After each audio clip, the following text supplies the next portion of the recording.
আমরা তো শুধু জাস্টিস চাইছিলাম। আসল অপরাধী কে যেন কঠিনতম শাস্তি দেওয়া হোক, সেটাই কি আমাদের অপরাধ? মেয়ে হয়ে যদি মেয়েদের পাশে না দাঁড়ায়, তাহলে আজকের 15 আগস্টের স্বাধীনতা দিবস বৃথা। এই সমাজে যদি মেয়েদের এত ধর্ষণ করা হচ্ছে, শুধু নারী বলা ভুল, পশুদেরও ধর্ষণ করা হয়েছে। এটা কি সমাজ? এটা কি স্বাধীনতা? আপনারাই বলুন। আমাদের কাছে ডাক্তারই ভগবান। তারা যদি সুরক্ষা না থাকে, নার্সরা যদি সুরক্ষা না থাকে, তাহলে আমাদের মতো জনগণ, আমরা যারা মেয়ে নারী, তাদের কি হবে বলুন তো?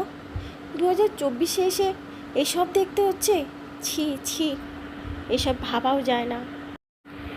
কখনো শুনছি 70 বছর এক মহিলা নার্সকে, কখনো শুনছি 4 মাসের ছোট্ট শিশু, কখনো শুনেছি 5 বছরের ছোট শিশু, কখনো শুনছি প্রচুর চিকিৎসক ডাক্তার, কখনো শুনছি বাসে, কখনো শুনছি অটোতে, কখনো শুনছি ট্রেনে, কখনো ভিড়ভাট্টা, কখনো শুনছি প্রেমিকাকে। আর কত কি দেখতে হবে এই পৃথিবীর দুনিয়ায়। 77 বছর পেরিয়ে গেছে স্বাধীনতা দিবস, তবুও এখনও মেয়েরা স্বাধীন পায়নি। কেন নিজের পরিবারে থাকে, স্কুলে কখনো কলেজে বাচ্চা পাচার, মেয়ে পাচার, প্রত্যেকটা জায়গাতে মেয়েদের মলেস্ট হতে হচ্ছে। ভয় আতঙ্কে আজকে এই যুদ্ধ। যতদিন না মেয়েদের স্বাধীনতার রাস্তায় চলতে পারবে, নিজেকে সুরক্ষা ভাবতে পারবে, সেফ ভাবতে পারবে, ততদিন এই আন্দোলন চলবে।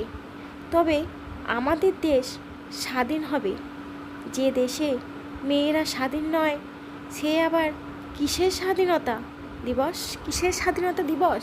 77 বছর পরেও দেশ স্বাধীন হতে পারলো না এখনো।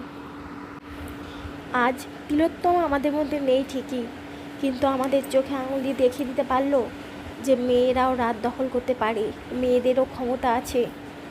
মাঝখান থেকে তিলোত্তমাকে চলে যেতে হলো। এর আগে যদি মেয়েরা শক্তিশালী হতো, ঠিক আজ যেমন মেয়েরা রাত দখল করছে, ঠিক সেরমভাবেই যদি আগের থেকে এরম হতো, তাহলে আজ মেয়েরা স্বাধীন হতে পারতো।